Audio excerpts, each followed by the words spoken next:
est un soulagement pour nous, car nous avons besoin de ces espaces pour nous entendre et nous organiser. Loin de nous séparer, ces espaces nous permettent aussi de visibiliser notre engagement. Nous sommes vos amis, vos amantes, vos partenaires, vos adelphes et vous êtes les nôtres. Nous sommes cis, trans, non-binaires. Nous sommes bi, pan, lesbiennes, gwyn.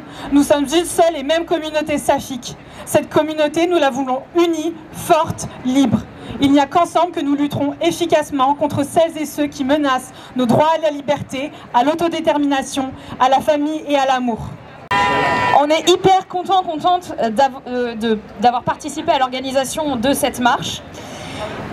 On est dans une période dure politiquement et aux féministes révolutionnaires, on est convaincus que la réponse se trouve dans la construction de liens et de solidarité entre les communautés qui subissent des oppressions.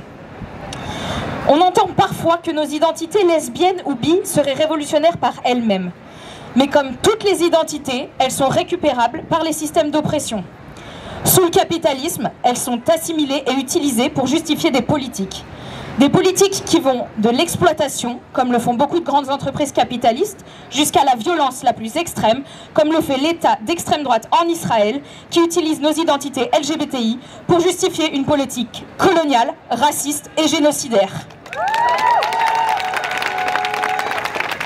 Cette rhétorique-là, elle existe aussi en France.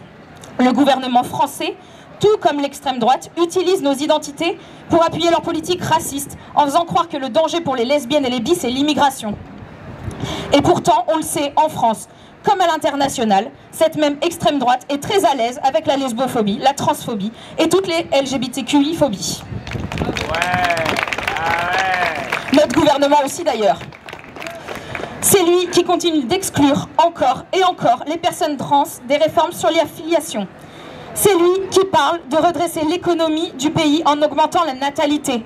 C'est toujours lui qui parle de réarmement démographique. Ils veulent des gosses pour en faire de la chair à patron et de la chair à canon. Et soyons-en certains, certaines, ils n'hésiteront pas à s'en prendre aux LGBT et à attaquer l'autonomie des femmes pour y arriver s'ils en ont besoin. Ces discours natalistes, ils se font dans un contexte mondial de montée de l'extrême droite. Et pendant ce temps, Macron fait semblant d'être un rempart, tout en reprenant leurs idées, leurs mots, leurs ministres, leurs politiques racistes, islamophobes, hétéropatriarcales et anti-immigration. Le patriarcat, la défense de l'État-nation, le racisme, ce sont trois piliers qui teignent ensemble. Ils ne tomberont pas tout seuls. Aujourd'hui, on est là pour dire qu'on voit ce qui se passe et qu'on ne laissera pas faire. On est là pour construire autre chose, pour des solidarités fortes, pour une révolution féministe, bi, lesbienne, anticapitaliste, antiraciste et décoloniale, tant qu'il le faudra. Qui milite pour défendre les droits LGBTQIA dans l'école, que ce soit l'école ou l'école populaire.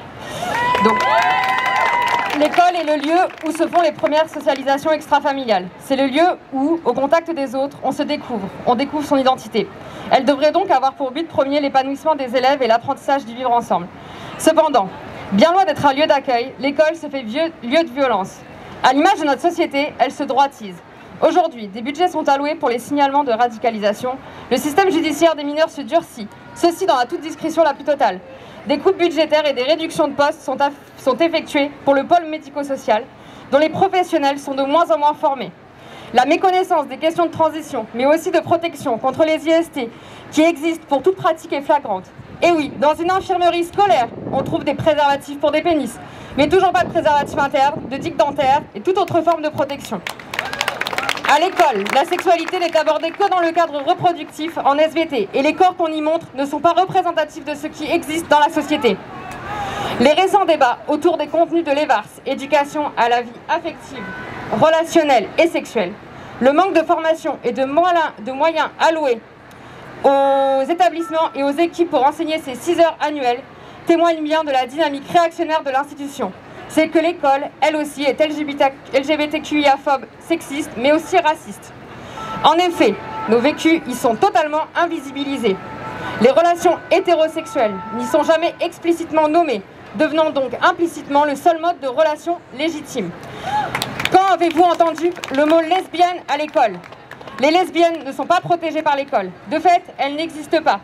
Pire, les élèves assignés filles qui ne correspondent pas à la norme de genre hétéronormée sont plus sévèrement punis Et les insultes LGBT-phobes et plus généralement les insultes lesbophobes et plus généralement LGBT-phobes ne sont que rarement sanctionnées, se voyant ainsi banalisées.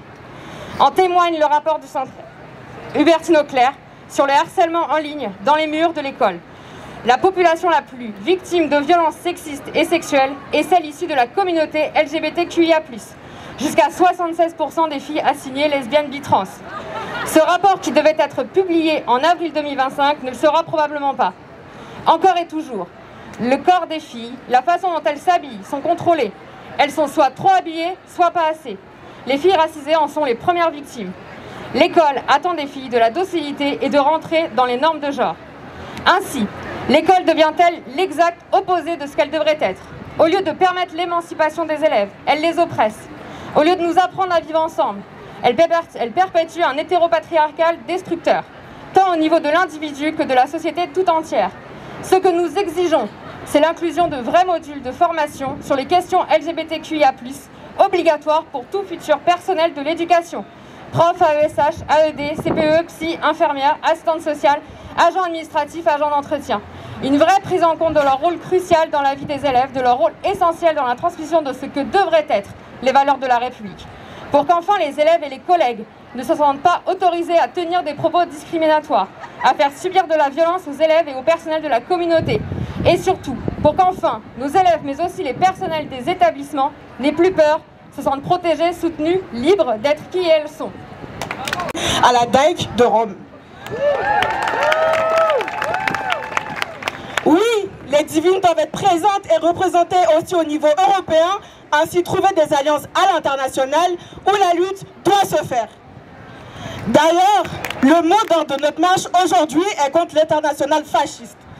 Lesbiennes, afro-lesbiennes, trans-lesbiennes, revoltons-nous, revoltons-nous. J'espère que vous avez lu notre appel coécrit. Nous ne dérogerons pas sur toutes nos revendications. Et aujourd'hui, 26 avril, journée internationale des visibilités lesbiennes, afro-lesbiennes, trans-lesbiennes. Nous sommes déterminés et marchons ensemble contre la lesbophobie, le racisme et la transphobie. Sans venir nous imposer des référents masculins. La patriarcat, la transphobie des